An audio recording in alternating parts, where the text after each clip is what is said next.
J'espère que vous allez bien. Une petite vidéo pour vous parler de 5 choses fausses qu'on entend sur l'Afrique. Cette liste, bien entendu, n'est pas exhaustive. Pour info, l'Afrique n'est pas un pays et les Africains ne parlent pas une langue qui s'appelle l'africain. Il y a plusieurs langues sur ce continent. Numéro 1. Les Africains n'ont jamais eu de stratégie pour la guerre. L'humiliante défaite de l'Italie face à l'Éthiopie prouve que les guerres en Afrique étaient organisées.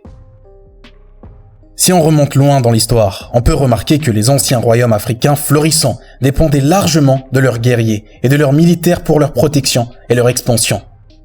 Une armée forte garantissait que de nombreux grands royaumes étaient craints par les plus petits. De plus, la première mention de l'armée africaine se trouve dans l'histoire de l'Égypte ancienne, l'une des premières civilisations connues d'Afrique. De nombreux autres anciens royaumes avaient des guerriers tout aussi puissants, comme l'Empire du Mali et les guerriers du Dahomey. Numéro 2. L'Afrique n'a pas de civilisation. Chaque fois que l'Afrique apparaît dans la culture populaire, c'est généralement sous des formes d'esclavage, d'animaux ou d'enfants affamés. L'idée que l'Afrique avait ses propres civilisations glorieuses est rarement explorée. La vérité est que certaines des premières civilisations reconnaissables de la planète ont commencé en Afrique. L'Afrique avait de nombreux royaumes, de grands empires et des capitales qui pouvaient se suffire à elles-mêmes. Beaucoup de gens supposent à tort que l'Afrique était primitive avant l'invasion coloniale européenne.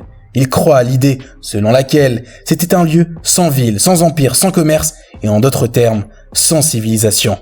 Cependant, cela ne pourrait pas être plus éloigné de la vérité. L'Afrique a une histoire précoloniale riche et approfondie d'empires et de royaumes magnifiques. L'Empire du Mali, par exemple, était plus grand que l'Europe occidentale et considéré comme l'un des États les plus riches du monde. Numéro 3. L'Afrique n'a pas d'écriture. La domination récente des langues européennes par le colonialisme a conduit à l'idée fausse selon laquelle les langues africaines n'ont pas de forme écrite ou n'ont été écrites que très récemment. Il arrive aussi d'entendre que l'oralité est le seul moyen par lequel les ancêtres africains transmettaient leur savoir. Dans de très nombreuses langues africaines, il existe des mots sans influence arabe ou européenne qui désignent le fait de lire ou d'écrire. Parmi les formes d'écriture anciennes africaines, nous pouvons citer les hiéroglyphes qui furent créés pour faire parler la nature et l'univers, l'écriture Banoum du Cameroun, l'écriture Mondé de Sierra Leone, l'écriture Bété de Côte d'Ivoire, le Guèze d'Éthiopie, le Sibidi du Nigeria et du Cameroun, et enfin, le Madombé du Congo. Numéro 4. L'Afrique est un continent en proie à la guerre. Selon un article de l'Université de Massachusetts et selon un recensement des conflits dans le monde, on peut observer qu'après 1945, c'est sur le continent asiatique où il y a le plus de guerres. D'autre part, si on souhaite remonter dans l'histoire, les guerres européennes et les guerres asiatiques sont celles qui ont fait le plus de victimes. À titre d'exemple, le site internet des anciennes civilisations nous indique que parmi les 12 grandes guerres les plus meurtrières de l'histoire, une seule est africaine et le reste sont asiatiques et européennes ou causées par les Européens. Quelques chiffres. La deuxième guerre du Congo de 1998 à 2003, environ 5,4 millions de pertes humaines. Guerre napoléonienne, environ 3,5 à 6 millions de pertes humaines. La guerre de 30 ans, environ 8 millions de pertes humaines. La guerre civile chinoise, 8 millions de victimes en 1950. La guerre civile russe, plus de 9 millions de pertes humaines. La révolte d'Ouangan, environ 20 millions de décès liés à la guerre. La rébellion Lushan, 36 millions de personnes, ou environ 2/3 de la population de l'Empire a été massacrée. La Première Guerre mondiale, environ 18 millions de personnes. La rébellion de Taiping, environ 20 à 30 millions de morts. La conquête de la dynastie Qing par la dynastie Ming, environ 25 millions de pertes humaines. La deuxième guerre sino-japonaise, 25 millions de morts parmi les civils et plus de 4 millions de morts parmi les militaires chinois et japonais. La Seconde Guerre mondiale, qui reste la guerre la plus meurtrière. Numéro 5. Les Africains immigrés coûtent cher à l'État français.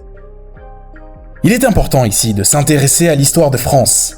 L'immigration en France a toujours existé, avant, pendant et après l'esclavage. Si on s'intéresse aux années 1914, la France a toujours eu besoin des immigrés. Selon le musée de l'immigration de Paris, dès 1914, la pénurie de main-d'œuvre masculine nationale s'impose aux autorités françaises comme un des problèmes les plus aigus.